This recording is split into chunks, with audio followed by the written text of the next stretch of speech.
จิตวิญญาณของเราครับมีระดับประสิทธิภาพของตัวเองอยู่แล้วทรัพยากรทั้งหมดนั้นอยู่ในตัวเราจะใช้ทรัพยากรได้มากน้อยแค่ไหนก็ขึ้นอยู่กับคุณภาพจิตวิญญาณและความคิดของเรา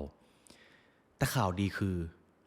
ความคิดและจิตวิญญาณของเราครับเพิ่มระดับได้ไม่จำกัดเลยทรัพยากรในตัวคนคนหนึ่งมีไม่จำกัดเลยครับขึ้นอยู่กับความสามารถในการพัฒนาตนเองนั่นเอง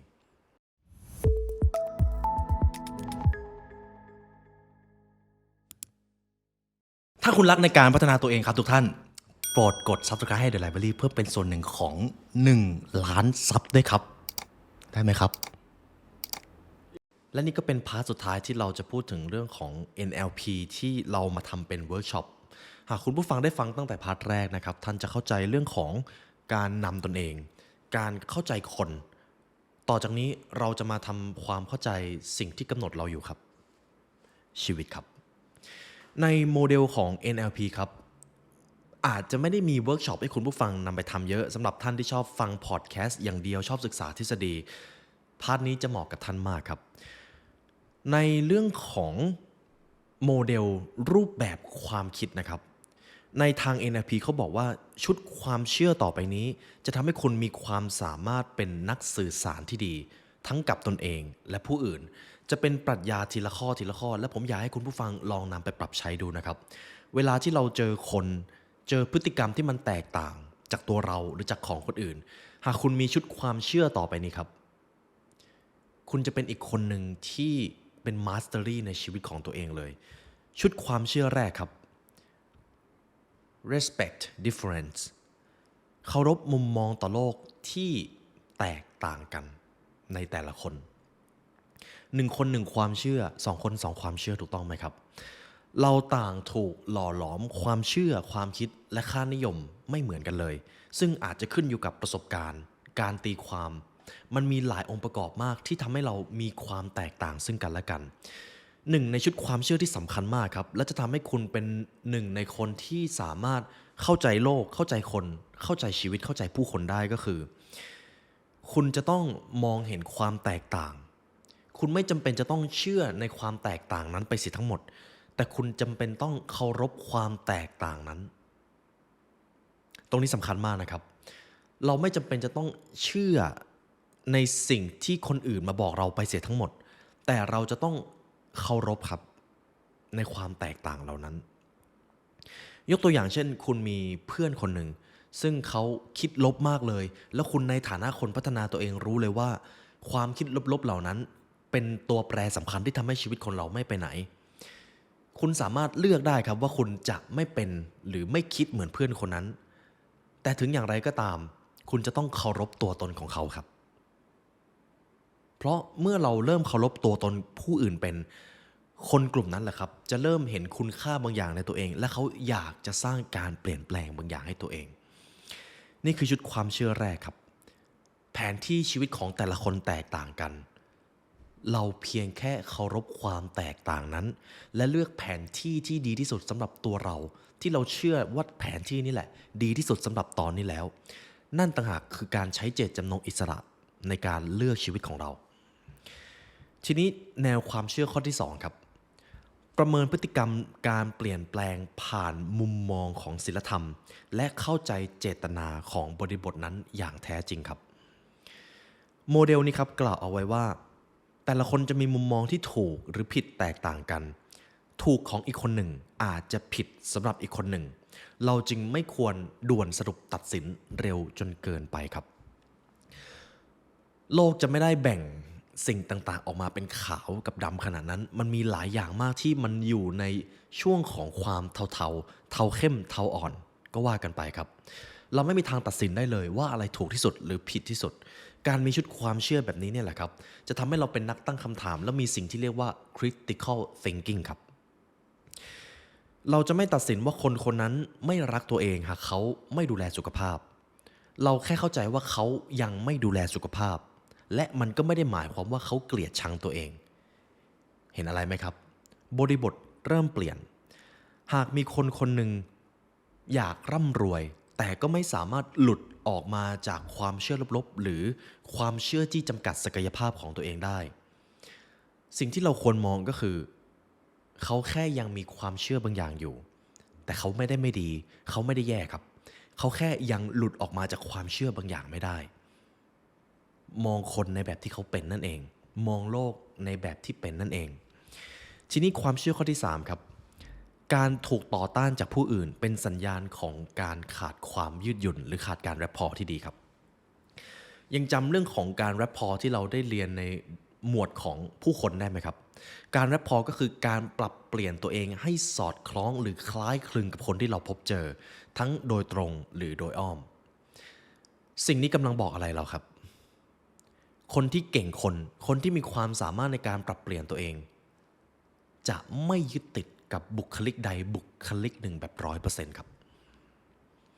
เพื่อที่จะให้ทุกท่านเข้าใจสิ่งนี้มากขึ้นผมขออนุญาตยกตัวอย่างตัวผมแล้วกันครับง่ายดีเวลาผมไปเจอคนกลุ่มหนึ่งตัวตนของผมจะไม่เหมือนกันนะครับและหลายคนที่เขาศึกษาเรื่องคนจริงๆเขาจะเป็นแบบนั้นเท่าที่ผมสังเกตมาหากผมจะต้องไปอยู่ในกลุ่มผู้ใหญ่ที่เขาประสบความสำเร็จระดับหนึ่งคุยถึงเรื่องธุรกิจและความก้าวหน้าผมจะต้องปรับตัวเองให้คล้ายๆกับเขาครับแต่ในขณะเดียวกันเมื่อผมจะต้องไปอยู่กับคนอีกกลุ่มหนึ่งอาจจะเป็นรุ่นราวคราวเดียวกันยังไม่ได้คิดถึงเรื่องใหญ่เรื่องโตอะไรขนาดนั้นผมก็อาจจะปรับเปลี่ยนบุคลิกตัวเองเป็นอีกแบบหนึ่งแต่แก่นแท้ยังอยู่ครับแต่สิ่งหนึ่งที่มันเกิดขึ้นก็คือเมื่อเรามีความสามารถในการปรับเปลี่ยนตัวเองให้คล้ายคลึงกับบริบทเราจะเข้าใจคนมากขึ้นครับเราจะไม่ได้เสียความเป็นตัวของตัวเองครับแต่เราจะเริ่มรู้แล้วว่าเราจะเป็นใครก็ได้ครับอันนี้คือปรัชญาข้อที่3นะครับข้อที่4การต่อต้านจากผู้อื่นหรือการถูกต่อต้านจากผู้อื่นเป็นสัญญาณของความไม่ยืดหยุ่นไม่มีมนุษย์คนไหนทนต่อการสื่อสารที่ไม่ยืดหยุ่นคนสื่อสารที่มีประสิทธิภาพต้องยอมรับและใช้ประโยชน์การสื่อสารทั้งหมดที่มีให้ได้ครับในมุมธุรกิจนะครับผมว่าตรงนี้ทุกท่านจะเห็นภาพมากขึ้นผู้นำที่ดีครับควรจะเป็นได้อยู่4บทบาทบทบาทที่1ก็คือเป็นโค้ชคอยตั้งคำถามคอยดึงศักยภาพด้วยตัวคนคนนั้นเองหากผมต้องการจะโค้ชใครสักคนผมจะพยายามทำความเข้าใจเขาแล้วก็ส่งชุดคำถามบางอย่างให้เขาแคร็กกับตัวเองแต่หมวกอีกใบหนึ่งคือคอมมานเดอร์คนสั่งการ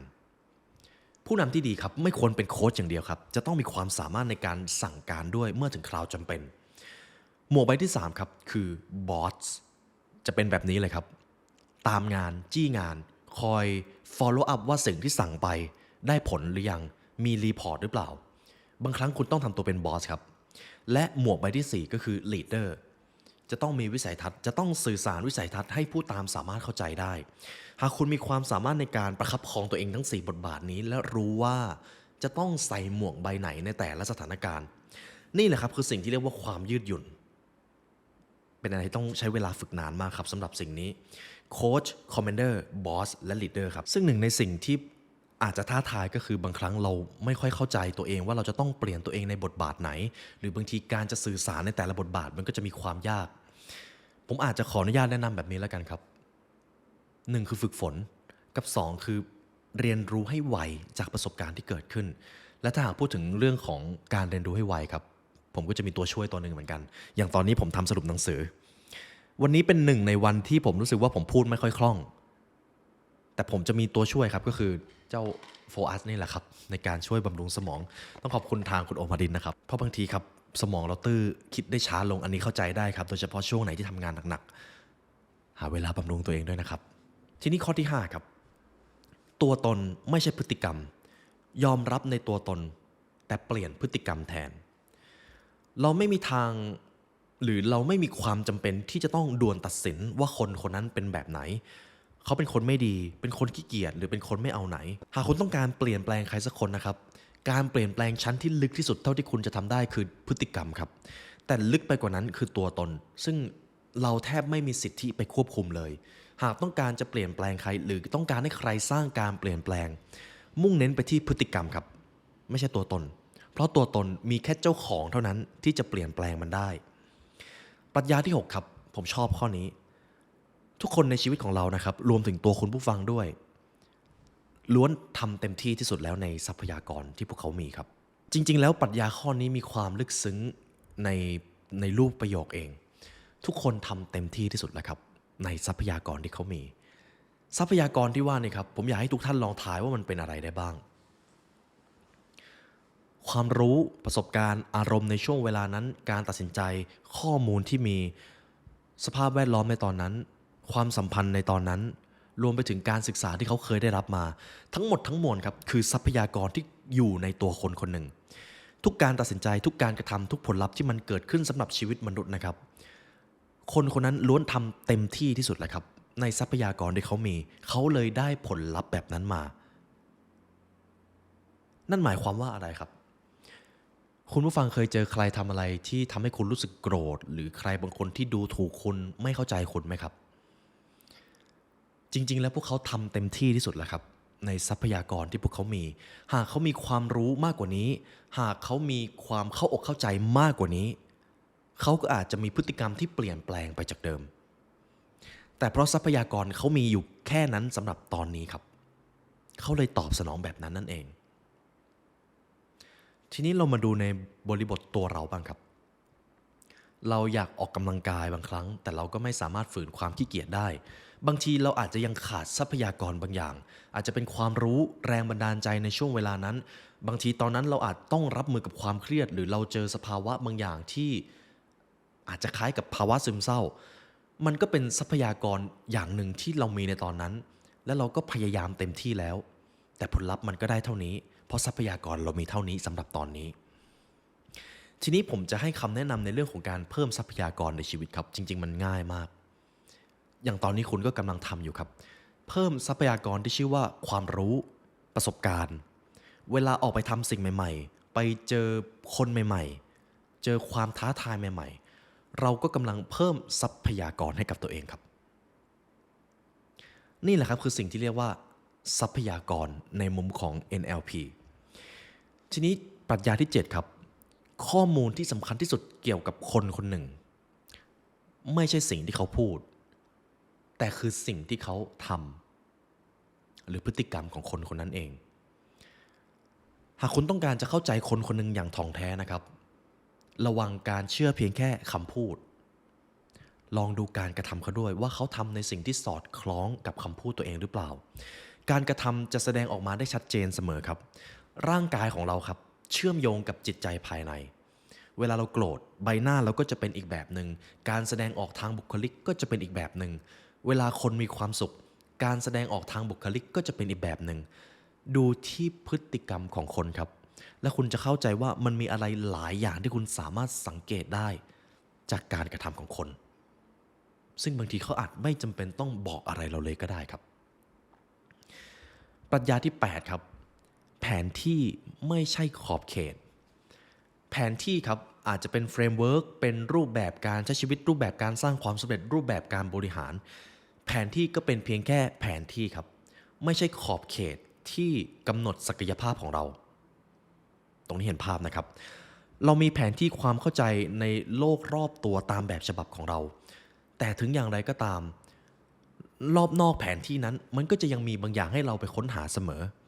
การไม่หยุดที่จะเรียนรู้ก็คือการค่อยๆขยายแผนที่เรานั่นเอง สุดท้ายแล้วครับการเรียนรู้ที่ดีที่สุดคือการเรียนรู้และปล่อยวางความรู้นั้นให้เป็น เพราะเมื่อคนคนหนึ่งยึดติดกับความรู้ครับความรู้จะไปค่อยๆสร้างอัตราหรือความเย่อหยิ่งให้กับบุคคลนั้นโดยไม่รู้ตัว ซึ่งตรงนี้อันตรายมากครับปรัชญาที่9ครับเราเป็นผู้ควบคุมความคิดและเราคือผู้รับผิดชอบผลลัพธ์ของตัวเองผมขอ disclaimer บทเรียนทั้งหมดก่อนหน้านะครับทั้งหมดทั้งมวลไม่ใช่ชุดความเชื่อที่ดีที่สุดไม่ใช่แผนที่ชีวิตที่ดีที่สุดครับแต่มันคือหนึ่งในแผนที่ที่หากคุณลองนำไปปรับใช้คุณจะเห็นศักยภาพของตัวเองในระดับที่สูงขึ้นมากๆและเมื่อคุณไปถึงจุดนั้นแล้วค่อยหาแผนที่ใหม่ก็ได้ครับและเชื่อเลยครับมันจะมีแผนที่บางอย่างที่ให้คุณค้นพบเสมอ ทุกสิ่งจะเริ่มต้นขึ้นจากความคิด หากมนุษย์สามารถควบคุมความคิดได้ พฤติกรรมและผลลัพธ์จะค่อยๆเปลี่ยนไป และผมเชื่อครับ หากคุณพัฒนาตัวเองอย่างสม่ำเสมอ ความคิดคุณเปลี่ยน พอความคิดคุณเปลี่ยน คุณจะเริ่มมองเห็นโอกาสมากขึ้น คุณจะเริ่มเห็น new possibility หรือความเป็นไปได้ใหม่ๆมากขึ้น และนั่นแหละครับ คุณจะไม่ประสบความสำเร็จได้อย่างไรทีนี้ครับมาที่ปรัชญาที่10มนุษย์มีทรัพยากรทั้งหมดที่พวกเขาต้องการที่จะประสบความสำเร็จในผลลัพธ์ที่เขาต้องการหัวข้อนี้ผมเคยนำไปเขียนไว้ในหนังสือ Life Discipline Mastery ครับตอนนี้กำลังอยู่ในช่วงกำลังประพันธ์หนังสืออยู่ผมขออนุญาตนำบทเรียนจากหนังสือเล่มนี้มาและอยากให้ทุกท่านลองคิดภาพตามนะครับว่าสิ่งที่ผมพูดจริงหรือเปล่าผมขออนุญาตให้คุณผู้ฟังนึกถึงคำว่าพละกำลังและกล้ามเนื้อจริงๆแล้วนะครับพละกำลังของเราถูกกำหนดโดยกล้ามเนื้อแต่หากเรามองให้ลึกไปกว่านั้นครับจริงๆแล้วพละกำลังของเราหรือการมีแรงสักอย่างขึ้นอยู่กับระบบประสาททำไมเวลาที่คนตกใจมากๆเขายกของหนักได้มากกว่าช่วงเวลาปกติก็เพราะระบบประสาทส่งพละกำลังไปให้คำถามต่อมาครับแล้วทำไมเวลาปกติเราถึงไม่สามารถออกแรงได้เท่ากับตอนที่เรามีฮอร์โมนอะดรีนาลีนหลั่งออกมาเพราะระบบประสาทจะไม่ส่งพละกำลังที่สูงเกินกว่าคุณภาพกล้ามเนื้อเรามากจนเกินไปเพื่อป้องกันการบาดเจ็บหรือกล้ามเนื้อฉีกขาดตรงนี้เห็นภาพนะครับแต่ทีนี้สิ่งที่มันน่าสนใจครับนั่นหมายความว่าหากเราต้องการมีพละกำลังเพิ่มขึ้นเราก็จะต้องเพิ่มประสิทธิภาพของกล้ามเนื้อของเราเมื่อกล้ามเนื้อของเราอาจจะใหญ่ขึ้นถูกฝึกฝนมามากขึ้นระบบประสาทก็พร้อมที่จะส่งพละกำลังมาให้กล้ามเนื้อของเราให้เรามีแรงมากขึ้นดังนั้นครับแท้จริงแล้วหากเราเพิ่มกล้ามเนื้อได้ไม่จำกัดพละกำลังก็จะมีไม่จำกัดเช่นกันเพราะพละกำลังที่เรามีอยู่ในระบบประสาทและมันมีไม่จำกัดเลยขึ้นอยู่กับกล้ามเนื้อของเราเองทีนี้ลองเปลี่ยนบริบทครับสมมุติว่าจิตวิญญาณของเราครับมีระดับประสิทธิภาพของตัวเองอยู่แล้วทรัพยากรทั้งหมดนั้นอยู่ในตัวเราจะใช้ทรัพยากรได้มากน้อยแค่ไหนก็ขึ้นอยู่กับคุณภาพจิตวิญญาณและความคิดของเราแต่ข่าวดีคือความคิดและจิตวิญญาณของเราครับเพิ่มระดับได้ไม่จำกัดเลยแตกต่างจากกล้ามเนื้อที่เมื่อถึงจุดหนึ่งมันจะถูกจำกัดเอาไว้แต่ความคิดและจิตวิญญาณของเราครับเวลาคุณผู้ฟังอ่านมากขึ้นฟังมากขึ้นเจอประสบการณ์มากขึ้นทั้งหมดทั้งมวลจะเติบโตขึ้นโดยไม่มีข้อจำกัดเลยแล้วกระบวนการเติบโตเหล่านั้นแหละครับคือการที่เราจะพร้อมรับทรัพยากรได้มากขึ้นเรื่อยๆนั่นหมายความว่าทรัพยากรในตัวคนคนหนึ่งมีไม่จำกัดเลยครับขึ้นอยู่กับความสามารถในการพัฒนาตนเองนั่นเองคำถามครับตอนนี้เราใช้ทรัพยากรที่เรามีเต็มที่แล้วหรือยังครับอันนี้เป็นหนึ่งในบทเรียนที่ผมเขียนลงไปในหนังสือนะครับหวังว่าอาจจะออกในเร็ววันนี้แต่ก็ยังตอบไม่ได้นะครับว่าเมื่อไหร่ทีนี้เรามาดูปรัชญาข้อต่อไปครับไม่มีความล้มเหลวมีเพียงแค่การเรียนรู้ failing forward นั่นเองทุกความล้มเหลวที่เกิดขึ้นครับเราสามารถเปลี่ยนให้ทัศนคติของเรามีมุมมองต่อความล้มเหลวที่ดีสำหรับตัวเราได้ก็คือการมองว่าทุกความล้มเหลวที่เกิดขึ้นมันคือการ failing forward ล้มเพื่อที่จะลุกไปข้างหน้าไม่ใช่ล้มเพื่อที่จะยอมแพ้ใครที่มีมุมความคิดแบบนี้นะครับเขาจะเป็นคนที่มีความกล้าหาญมากกว่าคนทั่วไปเขาจะมีแรงบันดาลใจมากกว่ามีภาวะผู้นำมากกว่าและที่สำคัญครับมีความสำเร็จในระดับที่สูงกว่าเพราะเขาไม่ได้กลัวความล้มเหลวเขามองว่า failure หรือ failing equals feedback ความล้มเหลวเท่ากับ feedback หรือบทเรียนเพื่อที่จะเติบโตไปข้างหน้ามากกว่าเดิมนั่นเองครับและผมพาคุณมาที่ข้อสุดท้ายครับข้อนี้หากฟังแว็บแรกอาจจะเข้าใจได้ยากแต่ถ้าหากลองวิเคราะห์ให้ลึกซึ้งนะครับ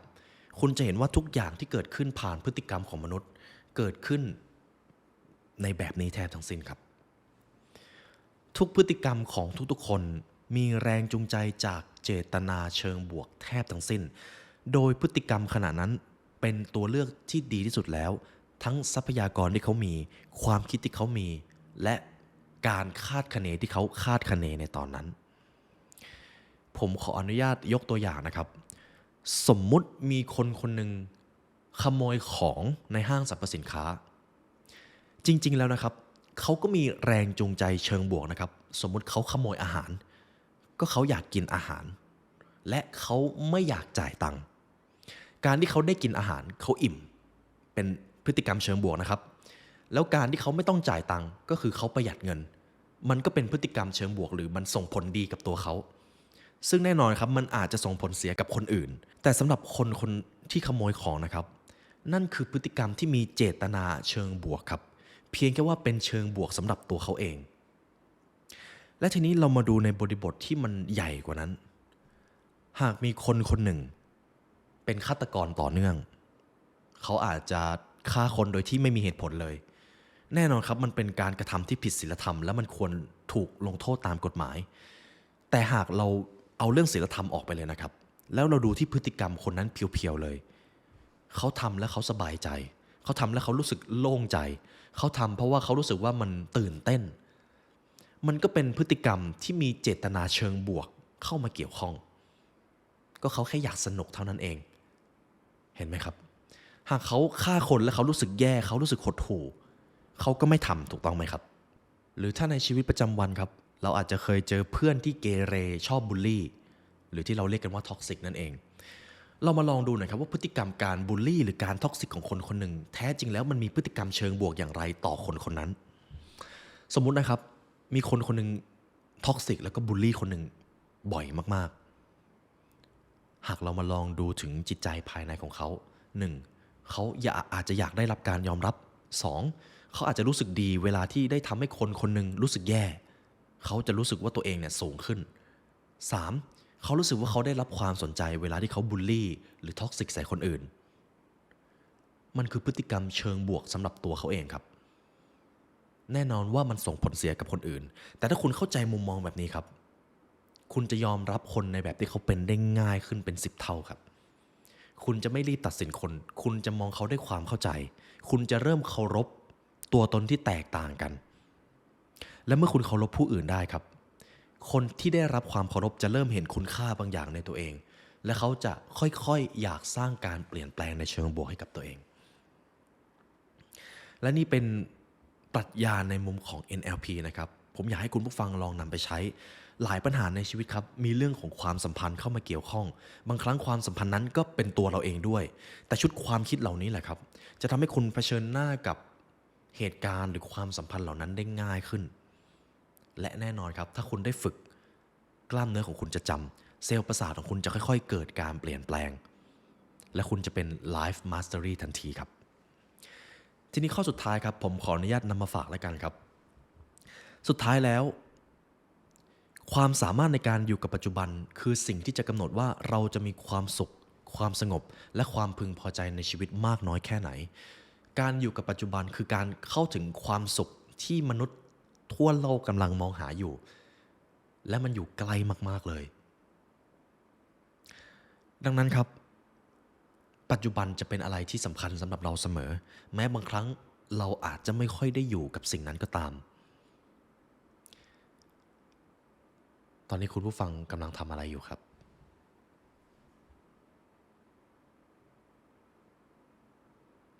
คุณเริ่มได้อยู่กับปัจจุบันแล้วถูกต้องไหมครับการอยู่กับปัจจุบันครับกับอีกอย่างหนึ่งที่ผมชอบพูดถึงในช่วงหลังๆก็คือชีวิตที่คุ้มค่าสุดท้ายแล้วการที่คนคนหนึ่งจะมีชีวิตที่คุ้มค่ามันจะต้องเกิดขึ้นจากการที่ได้ใช้ชีวิตบนความเสี่ยงบนการตัดสินใจและการกระทำที่สอดคล้องกับเป้าหมายสูงสุดของชีวิตไม่ว่าผลลัพธ์สุดท้ายนั้นจะออกมาเป็นอย่างไรก็ตามนี่แหละครับคือนิยามของชีวิตที่คุ้มค่าสิ่งที่คุณตัดสินใจในทุกวันนี้ความเสี่ยงที่คุณเผชิญหน้าในทุกวันนี้หรือการกระทำที่คุณทำในทุกวันนี้สอดคล้องกับเป้าหมายสูงสุดในชีวิตหรือเปล่าและถ้ามันสอดคล้องครับคุณกำลังได้สร้างชีวิตที่คุ้มค่าและไม่เสียดายในวันที่คุณจากโลกนี้ไปนั่นเองและนี่ก็คือบทเรียน NLP นะครับที่เราเรียนกันมาตั้งแต่พาร์ทแรกจนมาปิดจบที่พาร์ทนี้และเช่นเคยครับทั้งหมดนี้เป็นศาสตร์ NLP ที่คุณได้เรียนเรื่องของทฤษฎีส่วนจะนำไปปรับใช้หรือเปล่าขึ้นอยู่กับการเลือกของคุณผู้ฟังอย่างเดียวเลยครับแต่ถ้าคุณอยากจะอยู่ในคอมมูนิตี้ได้ลงมือทำมีคนคอยเทรนนิ่งมีคนคอยช่วยโค้ชจริงๆผมขออนุญาตแนะนำให้ลองลงทุนกับการพาตัวเองไปเจอสังคมสภาพแวดล้อมใหม่ๆและวิชาชีวิตครับ ซึ่งงานสัมมนานี่ครับคืองานสัมมนา NLP เลยที่คุณผู้ฟังจะได้เรียนรู้ทฤษฎีทั้งหมดที่ผมเล่าไปเพียงแค่ว่าคุณจะได้ลงมือทำด้วยเดี๋ยวพวกเราจะวางลิงก์ไว้ให้ข้างล่างนะครับเพราะนี่ก็เป็นหนึ่งในแคมเปญของ The Library X กับทาง Life Editor นะครับและเราจะเป็นเกียรติมากๆครับหากเราได้มีส่วนร่วมในการยกระดับชีวิตทุกท่านและในเอพิโซดนี้ครับได้เวลาอันสมควรแล้วทั้งผู้ร่วมงาน The Library เลยและตัวผมไลออนยุวศิลป์ขอกล่าวอำลาทุกท่านไปก่อนขอให้วันนี้เป็นวันที่ดีของทุกท่านครับสวัสดีครับถ้าคุณรักในการพัฒนาตัวเองครับทุกท่านโปรดกด Subscribe ให้ The Library เพื่อเป็นส่วนหนึ่งของ1 ล้านซับด้วยครับได้ไหมครับ